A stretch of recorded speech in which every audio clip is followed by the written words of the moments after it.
Lesson 23. Lesson 23. One man's meat is another man's poison. Listen to the tape, then answer the question below. What was it about snails that made the writer collect them for his friend on that day in particular? People become quite illogical when they try to decide what can be eaten and what cannot be eaten. If you lived in the Mediterranean, for instance, you would consider octopus a great delicacy.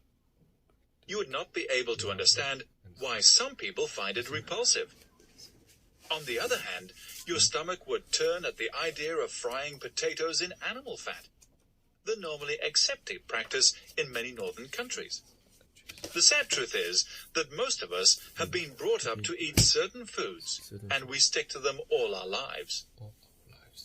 No creature has received more praise and abuse than the common garden snail. Cooked in wine, snails are a great luxury in various parts of the world. There are countless people who, ever since their early years, have learned to associate snails with food. My friend Robert lives in a country where snails are despised. As his flat is in a large town, he has no garden of his own. For years, he has been asking me to collect snails from my garden and take them to him. The idea never appealed to me very much, but one day, after a heavy shower, I happened to be walking in my garden when I noticed a huge number of snails taking a stroll on some of my prize plants. Acting on a sudden impulse, I collected several dozen, put them in a paper bag, and took them to Robert.